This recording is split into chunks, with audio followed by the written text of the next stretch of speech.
I feel good today. Yesterday I was flagging hard. That was funny. It was like about 4 p.m. I said to Grace, I was like, Grace, I'm about to do something that I haven't done in years. I was like, I'm pretty sure I'm going to take the evening off, go to bed at 9, wake up at 4, knock out 2 hours, go to my cardio, do my abs. So it's just like a shift in routine, but it's serving me better. That's so, not even that I'm awake I'm awake the same amount of time, but there's obviously less food available to me across that time frame. So it's like, that's the only real issue, man. Other than that, I'm feeling good. What's performance been like this week? It's all right. Had to be smart about it. So it was in with Oscar and Jay, and then you kind of have no choice but to perform well. I just pushing it to the higher rep ranges just to deal with a little bit less load in the extremities, because I'm definitely feeling it a little bit in terms of just my ability to brace, because there's just not as much of me there. Like as of this morning, like I'm 28 pounds down or something from peak body weight. Visuals are definitely tight. Your quads look sharper this week as well. Yeah, a little bit, which is good. I'm getting fuller towards the evening, which is nice, and just kind of posing in front of every mirror. It's good. You know, I'm feeling good and I'm feeling confident, and I'm glad that nothing's going anywhere. The glutes are still fucking full. I'm like, they're not going anywhere. Quads are still full. Where was this morning's average? 101.1 this morning. Oh, sorry, 100.1 this morning, pardon me. So 220 on the nose. What have you been doing for cardio in terms of like form? Just bike, heavy bike. Isolated, so I got a spin bike for the house. I was doing and then I was doing a little bit of just walking and pure gym and stuff like that, but I just can't hack being there, to be honest with you. And so whatever you feel works better. yeah, that's fine. That's cool. I'll probably knock out the 40 in the morning, to be honest, in one bout. That's not going to be too much of a hassle, but then on the 60, I'll probably break. Knocking it off in the earlier times. Yeah, then I'll probably exactly. do that. So we are back. It's been a long time. Just a couple of impromptu trips, and a couple of trips that were a little bit more elongated than we expected. So update numero uno is the arrival of this guy here. So this is Rohan. This is the new man of the house. And we had a pretty extensive trip and a pretty stressful trip to go and get him in the first place. So we actually went to the States, Chicago specifically, to go and get him. I'd been in the pipeline for about a year and a half, and we'd only actually planned on being there for a week, and we ended up there for nearly a month. Some issues with paperwork, some problems with vaccines, but after a lot of stress and a lot of time and a lot of effort, we did get him home. So he is now here, he is now settled, he is now very much loved, and he is now very much spoiled rotten. We'll pop his social media handle below at some point, maybe in the description. Give him a little follow, keep up with all his reels and all the shenanigans he gets up to. But he is an absolute beaut, and I couldn't be happier to have him home, nor could Grace. So I'm going to put him down now. But the biggest thing that we probably need to speak about here now is the fact that I am now currently on prep. So since the last time we've done walk to walk, I started prep about 6-7 weeks ago. So originally, I hadn't actually planned on starting prep until I got back from the States, but myself and Callum were chatting, and we realised that I actually have to do a regional. And for me to come in anyway ready for a regional, it was going to have to start then and there. So on a pretty much a knife edge, I started prep pretty much straight away. So I'm currently 7.5 weeks out from the MK Classic, which is actually Cuba's show in Wigan. And then 2.5 weeks after that, I'll be doing the British. And then following that, I'll be actually flying to Dallas to stay with Mr. Luke Miller to actually do the amateur show for the Texas Pro, which is going to be out that way, and that's going to be an experience in of itself. Now, so far as the rest of the year, I'm still up in the air with the Arnolds. I'm not 100% sure. It's going to be a factor of kind of assessing where I'm at, assessing where Grace is at. It's a big season for Grace this year. She's going for a pro card. So, you know, if her prep is heating up, I also have a couple of athletes going for their pro card, one of two of which are going to go for it at the Arnolds. I need to be attentive to those people, so it might be a case that I take some downtime and then move to the latter end of the year with a couple of shows of mine across Europe. So that's going to be the game plan. But it's exciting, man. It's very, very exciting. I'm currently 28 pounds down from peak body weight. I peaked body weight wise with 113 and a half. Weighed in today at 101.1, which is a fair amount of weight off. But one of the things that it's probably starting to highlight itself that was maybe contrary to how I spoke about at the start of this series is that I'm pretty sure I'm going to be able to make a pretty decent athlete out of myself. And I've never really been able to say that with any kind of vigour before, if I'm honest with you. I've always been somebody who would have been pretty self-deprecating and, you know, try to maintain a certain level of realness into the way they speak about themselves and the things that they can do. But, you know, as body weight started to come down, as things have started to escalate, as I've started to, you know, kind of get closer and closer to the point that I need to be at to be competitive, I've started to realise there's muscle on this frame, and there's probably some potential to take it a little bit further than I ever expected to. So it's cool to have that, you know, sense of confidence. It's cool to have that sense of awareness around kind of what I can do and where I can go. So the game plan is to, you know, knock this season out. It's a big goal that we have for this season. I'm not going to put it out there just yet because, again, I want to just kind of see how things go. I'm going to keep that to myself. The people around me know exactly what I'm trying to get out of this season. And then following this season, we'll have a conversation about what we're going to do long term. which is, you know, shifted in terms of kind of where my sights are set now. And, you know, this season, the next couple of weeks and the next couple of months, to be perfectly honest with you, they're going to let me know kind of what's happening, when it's happening and how it's going to happen. Still balancing coaching. Obviously coaching is still going to be just as important to me. I think that for me, I struggled with identity at one stage, and it was a case of me trying to figure out which one of those boxes do I sit in.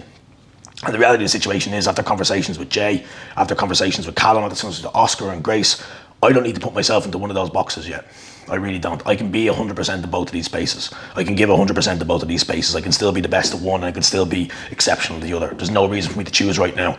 There's no demand in one and no demand in the other. That means that I have to kind of meet that fork in the road and go to one direction.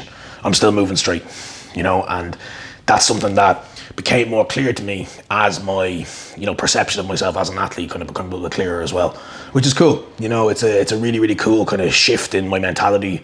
It's a really, really cool shift in my appreciation of myself, which is something that, you know, probably makes more of a difference than anything else. So the head is down, you know, everything is still moving. The hammer is dropped, if you will. But nah, man, everything's good, and it's sick to get back in front of the camera. Obviously Mr. Wales is currently behind the camera, so before I go forward, before I do anything, and this better stay in the video, Jay, I just want to say how proud I am of you, and how proud I am of everything that you've done, and how proud I am of the work that you put in over the course of your prep. You're an exceptional athlete, you're an exceptional person, and you're an exceptional friend. And the fact that you've done what you've done is one of the most inspiring things I've ever seen, and I've ever came across in my entire life. So honestly, mate, massive well done. Let's put the head down. Let's keep doing what we got to do. The next couple of months is going to be big on content. It's going to be big on bonding. And today we have density. So I hope you'll join us. We're going to have a good bit of crack. We're going to push each other. We're going to do what we normally do and, you know, go into the gym and crawl back out of it. So welcome back to Walk the Walk. Let's get after it. Check it out.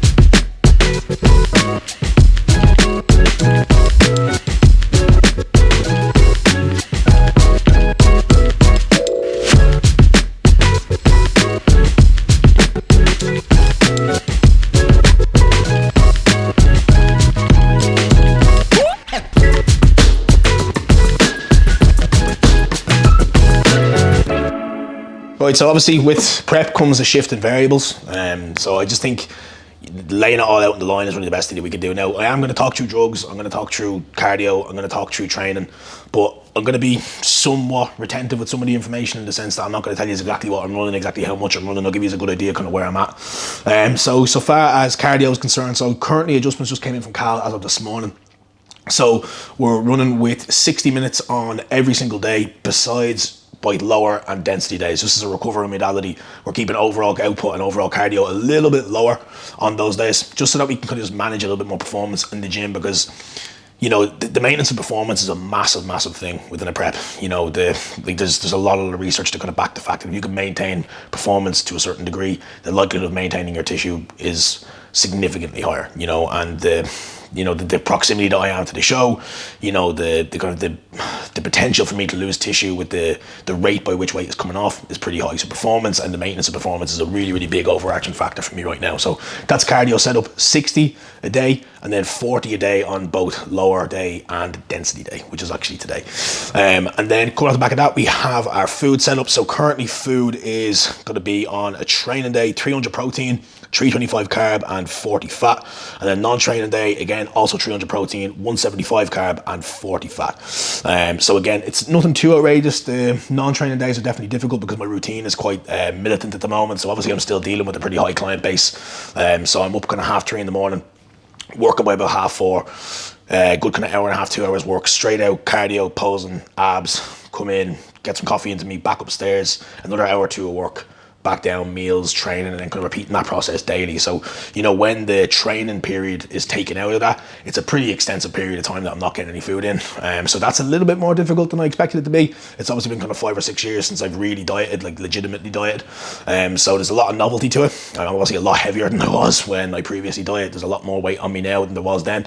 And then so far as drugs, so currently in rotation, we have testosterone, we have Mastron, we have Trenbolone, and then we also have some of the ancillary drugs like Proviron is in there. We are currently also controlling for estrogen. So I had a bit of a stint there where I was developing a little bit of gyno, if I'm honest with you. There was some question marks over the quality of some of the drugs that I was using. There's just a potential actual, like, is it what it was supposed to be? which happens. It's an inevitability in bodybuilding. It's part of the risk that you take. We caught it relatively early, so we are using an exogenous estrogen control in the form of some exemestane, which is going in at 12.5 micrograms every other day, which has been absolutely fine. I'm actually feeling better for it, to be perfectly honest with you.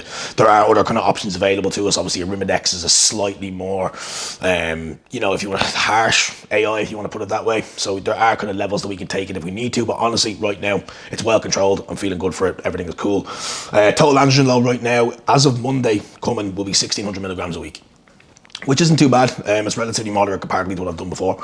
And then we'll move into the use of, or we are currently utilising also growth hormone, clenbuterol, T3, T4, L-carnitine, and yohimbine. So, attacking pretty much every pathway that we can relative to fat loss. And then multiple pathways as well, as it pertains to both hypertrophy and muscle retention. So, the reality situation is that, preps come with, a higher risk model. It's the inevitable factor. You spend the vast majority of the year with a slightly lower risk model if you're somewhat smart. And then when it comes to the prep, you turn it up a little bit. And for me, this prep is important. It's my first prep in 4.5 years. It's my first prep for bodybuilding. It's also, of course, my first prep as the lead prep coach for Pro Coach. There's a certain, standpoint that we take here, and there's a certain pressure that's on me a little bit right now, and it's a welcome pressure. It feels good. It's like, okay, you talk the talk, but can you walk the walk, so to speak? And that's kind of what I'm here to do, and I have no doubt in my mind that I'm going to do that. So it's a long, drawn out process. I think roughly we're going to be prepping till, if the plan that we have set is going to run the way it is, we're probably going to be moving up towards probably kind of October-ish, late October, early November. And then we'll probably park it then for the remainder of the year. I'm also going to be doing plenty of traveling. So I've got my own clients competing in shows across Europe. I'm obviously going to be competing in the US, where there's a good handful of both clients and obviously myself and a couple of the other boys going out there. We're obviously going to be teaching a seminar out there as well. So there's lots of cool content on the way from now. Overall frequency of content is going to be pushed up as well. But it's going to be a big one, man. I'm feeling good. I'm feeling pretty confident. Like I said in the previous clip, it's the first time I felt confident in myself in a really, really long time in terms of my own awareness of what I can do. And, I don't plan on wasting that confidence now. Putting that down, doing what I got to do. And as always, go to the gym. Just another day at work.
All right, here we are, density day, rolls back around again. So density day has been pretty frequent and pretty consistent with my programming for the past kind of about a year and a half. I've had some kind of density or some kind of leg pull session in there. Like, the label's not really important, as it really is. Really, a big priority for me has often been lesser so on my back. So kind of having a little bit less direct back volume in terms of like having an entire pull day or an entire back day, if you will, hasn't really been necessary. And being able to kind of just keep up a relatively close proximity to kind of minimum effective volume across my posterior has been enough. So glutes are pretty well developed at this stage. Rear side is picking up a little bit, and kind of thanks to that and thanks to being able to kind of veer away from a more kind of systemic basis of programming, the rest of my body has been able to catch up. So, kind of my top line from the front is starting to catch up a little bit more, and things are looking a bit less unbalanced, which is good. So, the name of this game is balance, it's symmetry, it's not being too overbearing in one place or the other. Obviously, everyone's going to have body parts that they excel in, but the name of the game is to be strong everywhere. And I'd like to think that the programming over the past year or so has allowed me to kind of balance things out as much as I could, where initially I did have some overbearing body parts in the form of my back. So, what we're doing here It's heavy, it's hard, but it is within that kind of minimum effective volume capacity. But that doesn't mean that it's minimum effective effort. It's always effort. It's always output. And it's just another day at work.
Second exercise in. So still hip hinging. To be honest, I think direct hip hinge I'll probably run every kind of 2 weeks, to be honest. And if I have it in me, I'll run it every week. But kind of as body weights come down, just, you know, you're dealing with a lesser size human.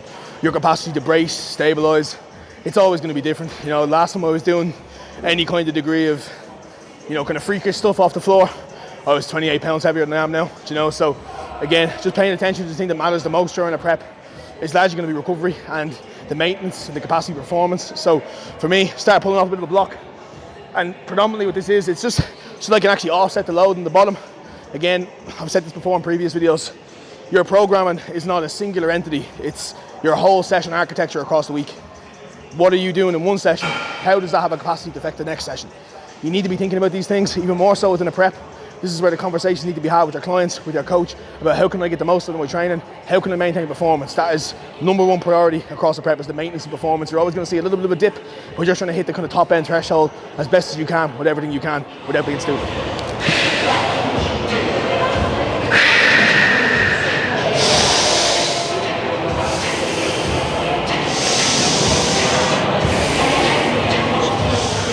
Hang out in the foggy.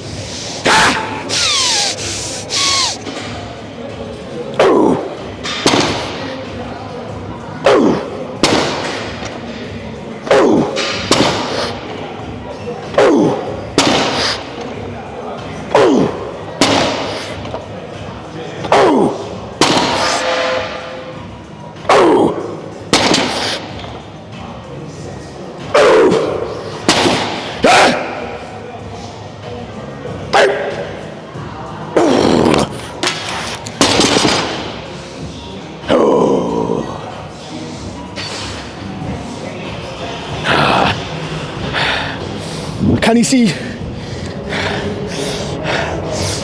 There. That was good, man. That felt good. That felt good. Ooh. Yeah. And that's it. Back next week. Who's your man? Who's your man? It's good, man. Like, I'm trying to forget about previous numbers that I pulled. Like, I've pulled 6 plates off the floor, like without a block, for like 8 reps. Now again, body weight was higher, androgen load was higher, food was significantly higher. So I think it's worth thinking about these things. Like, obviously, like I said, performance retention is vitally important, but it's also important not to get too wrapped up in, you know, lists that you've done a couple of months prior, or in a totally different variable space than you are now. Like, performance retention doesn't mean I need to maintain the numbers that I hit when I was peak body weight. It simply just means that a high performance marker, or, you know, if you want to call it a high potential for performance, or a high relative performance is a better term, you want to try and maintain that as best as you can, and you don't want to veer too far away from that as best as you can. Like, and if you're in control of that, or, you know, you feel as though that the limiting factor for your performance, you know, is simply your inability to work, then that's something that needs to be addressed. Because, you know, a prep doesn't mean working any less hard. It just means that the relativity of what you're pulling changes a little bit, or the relativity of what you're pushing or pulling or whatever it is, you know. But effort is always going to be there, and effort is still the number one variable to progress in any sense. And, you know, like, every single phase that we go through and every single phase that we're in as athletes there is still one overarching factor in every single one of them. It's progress. No matter where you are, off season, prep, I don't care where you are. You're always trying to progress in some way. And that should be the maintainable theme for everything you do across your timeline as an athlete. Maintain progress as your overarching goal and your overarching value, and you're always going to be doing something right.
Fuck off.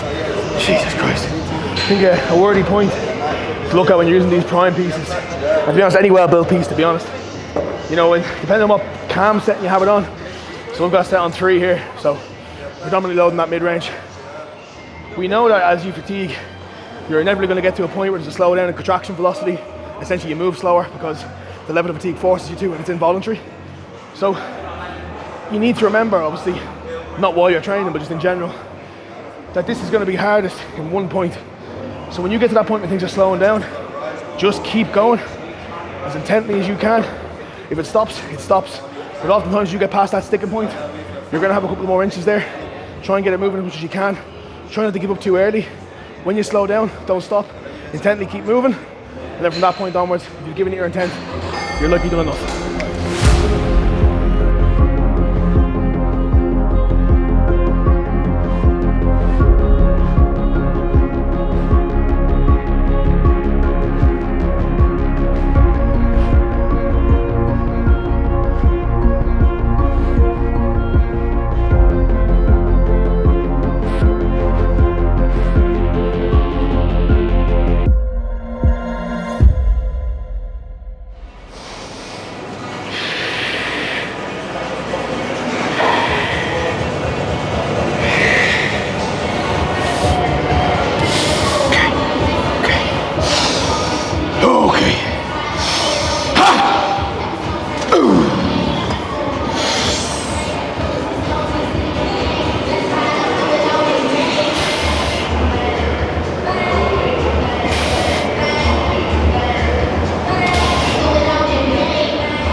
Oh, fucking hell. Oh, thank you. Oh, oh, oh, oh. I don't know what to do with my legs. Oh, oh, oh, oh, oh, oh.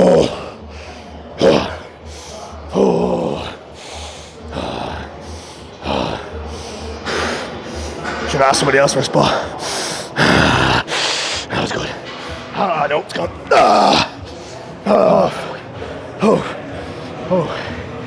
Okay.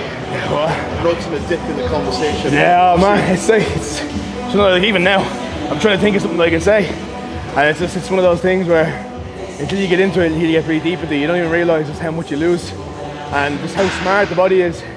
You know, I've kind of spoke about before in previous seminars and educational events where when you're in a prep, you're essentially like you're starving yourself, you know, and the body is still in that kind of caveman mode, and whenever you're trying to find the answers to any kind of diet-based, you know, deficiency that comes up, or any kind of, you know, cognitive deficit, any kind of energy deficit, hormonal deficit that comes about from long-term dieting, you got to think caveman. So we're not all that far divorced from, you know, the Neanderthals that we came from, and we're all still subjective to the same environmental stressors and responses that they were. You want to just starve yourself, and maybe you're trapped in a cave. You know, there's fucking woolly mammoths and saber-toothed tigers outside. They're not letting you get shit. Your body's going to use everything it can while you have no food to conserve energy. So you'll lose the ability to speak. You'll lose the ability to move. Your body will do everything it possibly can to conserve energy. It's one of the reasons why your metabolism shuts down, your thyroid hormones shut down, because the body's active capacity for metabolism shouldn't be operating at the same level it is when you have no food. It's a conservation response. So if you're ever looking for the answers as to why you feel a certain way, why the body regulates things in certain ways, think caveman.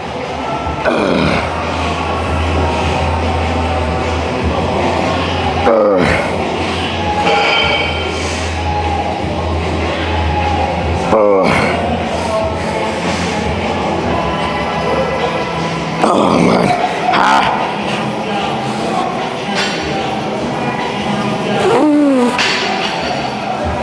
God, man. That's fucking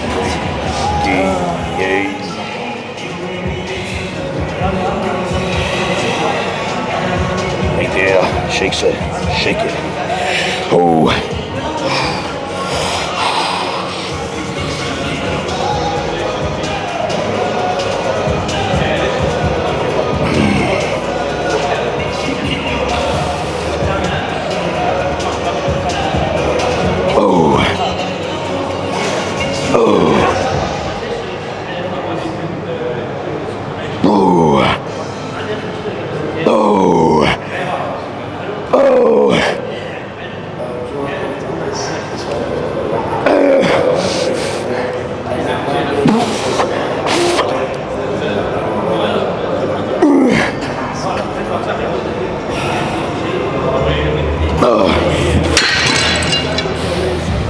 So, generally, if you're a slightly larger individual or you have wider set clavicles in terms of being just a wider individual, you might have more tissue, you might be just kind of set that way.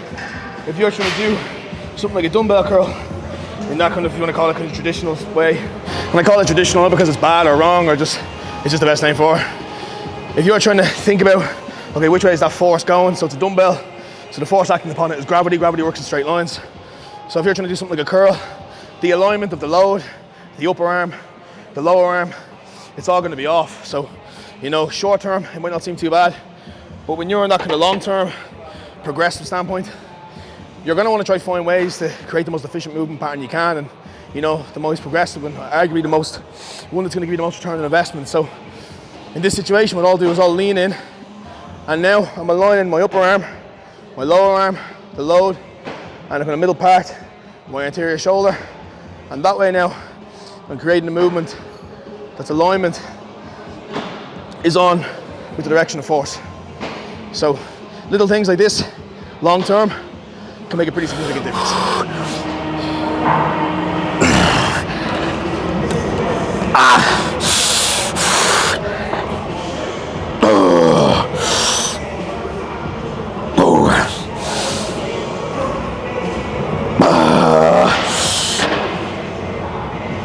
Very intently. Oh man, what the fuck?